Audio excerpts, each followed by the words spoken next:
Good morning बच्चों। आज हम प्रायिकता के अंतर्गत सप्रतिबंध या प्रतिबंधी प्रायिकता देखेंगे। जब किसी एक घटना के घटित होने का प्रभाव दूसरे घटना पर पड़ता है तो इसे प्रतिबंधी प्रायिकता कहते हैं। पहला जो घटना हो गया उसका प्रभाव दूसरे घटना पर पड़ेगा। तो जैसे कि एग्जाम्पल से समझते हैं, ताश की गड्डी से दो पत्ते एक एक करके खींचे जाते हैं, एक के बाद एक पत्ता पहले खींचेंगे, उसके बाद दूसरा। दो पत्ते एक साथ नहीं निकालना है। पहले पत्ते को निकालने के बाद गड्डी में वापस नहीं रखा जाता है। दोनों पत्तों के बादशाह होने की प्रायिकता ज्ञात कीजिए। यहाँ पे ध्यान देंगे,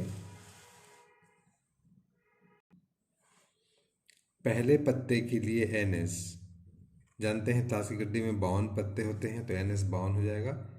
और एक पत्ता खींच रहे हो 52 में से, तो उससे बादशाह होने की प्रायिकता, तो बादशाह कितने ठो होते हैं? 4 ठो। मान लो A बादशाह होने की घटना है तो NA क्या हो जाएगा? 4। तो आपको अगर प्रायिकता पूछा जाता है PA, तो आप जानते हो ये क्या होता है? NA/NS, यानी कि 4/52।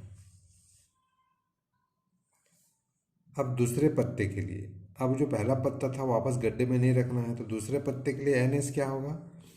52 में से एक कम हो गया, यानी 51। ठीक है। NA पहले बादशाह 4 ठो था, एक बादशाह तो निकल गया, उसको वापस गड्डी में रखना नहीं है, तो ये भी बादशाह भी एक कम हो जाएगा, 3। तो यहाँ पर प्रायिकता अगर निकालना चाहेंगे तो क्या होगा? मान लो ये घटना दूसरे को B मानता हूँ, तो NB 3 है तो P भी हो जाएगा क्या? NB/NS, तो 3/51। ठीक। तो यहाँ पे देखिए, इसका प्रभाव यहाँ पे पड़ रहा है पहले घटना का, क्योंकि पहले घटना में उस पत्ते को वापस नहीं रखना है।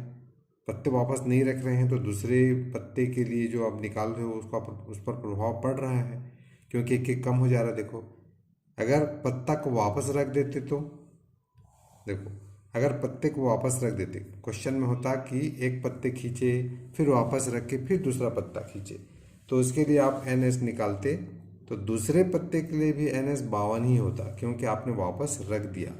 फिर NB ये 4 ही होता, और इसके लिए भी प्रायिकता वही होता, 4/52।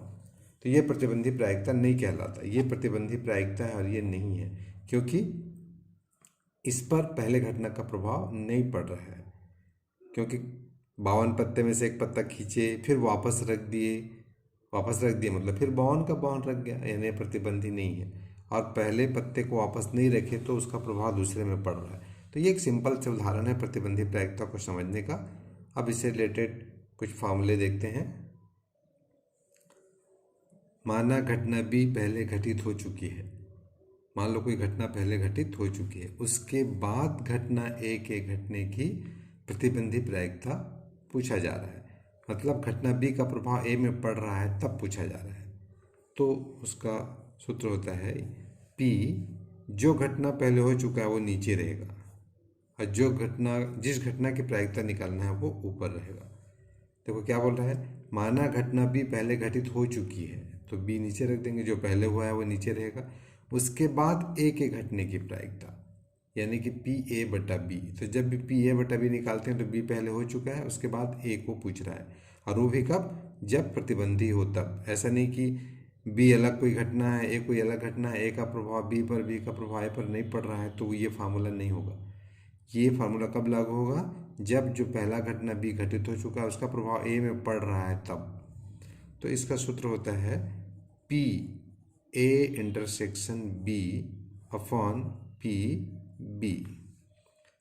ठीक है। ऊपर में क्या रहेगा? A और B के इंटरसेक्शन का प्रायिकता, उनके सरनिष्ठ का प्रायिकता, और नीचे में B है तो B का प्रायिकता।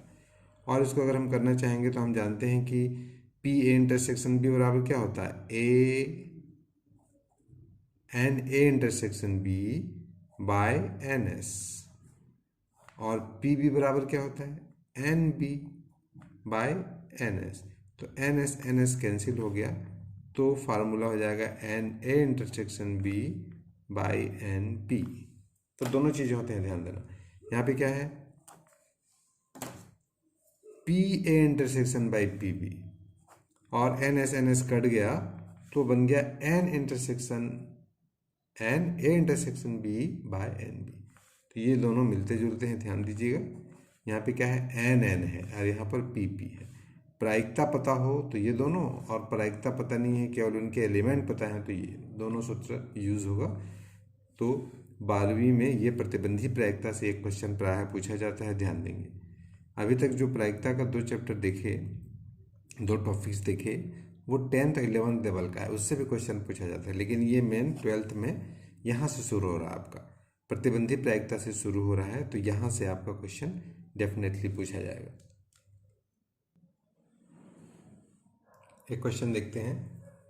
किसी स्कूल में 25% छात्र गणित में, 15% भौतिकी में और 10% दोनों में फेल होते हैं। प्रायिकता ज्ञात कीजिए। यहाँ पे कई प्रकार के क्वेश्चन बन सकते हैं। पहला क्वेश्चन है, यदि वह भौतिकी में फेल है तो उसके गणित में फेल होने की प्रायिकता ज्ञात कीजिए। क्वेश्चन का मतलब समझ गया कि मान लो भौतिकी में फेल वाले बच्चों का लिस्ट लेते हैं हम।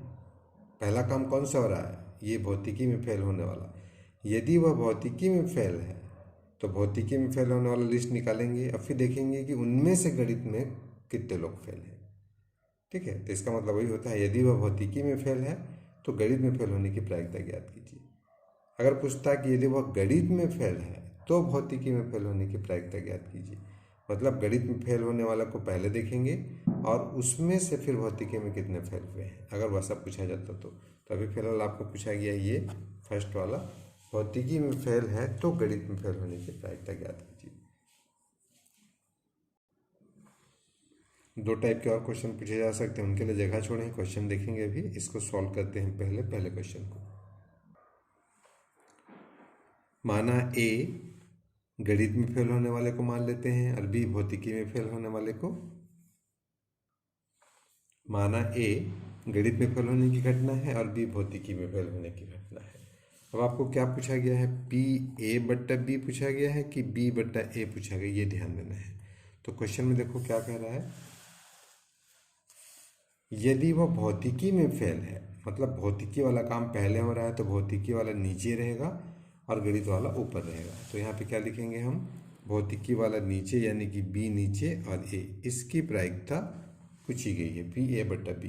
तो उसके लिए क्या क्या चाहिए होता है हम देखते हैं और निकालते हैं उसको। दिया है पी ए बराबर पी बी बराबर पी ए इंटरसेक्शन बी बराबर, ये तीनों डायरेक्टली क्वेश्चन में दिए हुए हैं। देखो क्या बोल रहे हैं, 25% छात्र गणित में 25% फेल होते हैं।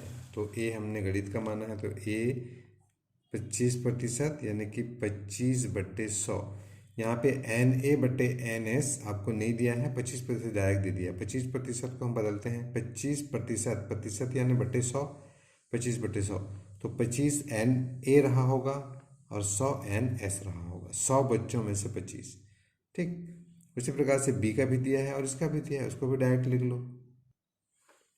तो वो दिया है 15% यानी 15/100, और ए इंटरसेक्शन बी यानी कि दोनों में फेल। इंटरसेक्शन मतलब उभयनिष्ठ कॉमन, गणित और, इसको और से डिनोट करते हैं और यूनियन को या से। तो गणित और भौतिकी दोनों में 10% दिया है यानी कि 10/100। इसको कटाना नहीं है, कटाओगे तो लघुत्तम निकालने में दिक्कत जाएगा। ठीक है, कटा भी सकते हैं, नहीं कटा सकते हैं, लेकिन नहीं कटाने से ज़्यादा अच्छा रहेगा। अभी हम ऊपर फार्मूला देख चुके थे पी ए बट्टा बी का, इंटरसेक्शन ऊपर होता है पी ए इंटरसेक्शन बी और नीचे पी बी, इनका वैल्यू मिल चुका है। ये है 10/100 और पी बी दिख रहा है 15/100। तो ये बटे 100 कैंसिल, 10/15 कटा देंगे तो 5 दूने 5 दिया यानी कि 2/3 आएगा इसकी प्रायिकता। यदि वो भौतिकी में फेल है तो गणित में फेल होने की प्रायिकता इतनी। अब उसके बाद सेकेंड अगर पूछते हैं तो आप काउंट करके निकाल सकते हैं। आप सेकेंड आप लोग क्वेश्चन खुद बनाइएगा। यहाँ पे दूसरा क्या लिखेंगे, यदि वह गणित में फेल है तो भौतिकी में फेल होने की प्रायिकता। ये दूसरा आपका होमवर्क है, क्वेश्चन खुद बना के इसको सॉल्व करेंगे। तीसरा टाइप का क्वेश्चन है कि भौतिकी या गणित में फेल होने की प्रायिकता पूछा जाता है। गणित या भौतिकी में फेल होने की प्रायिकता। तो या वाला क्वेश्चन आप देख चुके हो, क्योंकि इससे रिलेटेड या वाला पूछा जाता है, इसलिए इस क्वेश्चन को भी आप बना सकते हो। ठीक है, ये ए है समझ जाओ, और ये बी है, तो ए या बी की प्रायिकता निकालना देख चुके हो। उसके भी सवाल पूछे गए थे पहले जो दिखते गए हैं, यहाँ पे भी आप इसको बनाओगे। ठीक है, ये चलिए इसको हम बना के बता देते हैं एक बार, पुनः आपका रिवाइज हो जाएगा, क्योंकि ये इंपॉर्टेंट क्वेश्चन है। तो आप देखते हैं तीसरा क्या पूछा है, गणित या भौतिकी, या यानी यूनियन होता है जानते हो आप। तो गणित या भौतिकी में फेल होने की प्रायिकता पूछा है, तो इसका फार्मूला तो आपको पता है, ये होता है P A plus P B minus P A intersection B. अब तीनों का मान भी पता है, तीनों का मान रख देते हैं। ये 25/100 दिया है, ये 15/100 और ये 10/100। कैलकुलेट होगा, लघुत्तम 100, 25 और 15 40 में 10 गया 30, 30/100 यानी 30%। तो गणित या भौतिकी में फेल होने की प्रायिकता पूछा जाएगा तो ये 30%।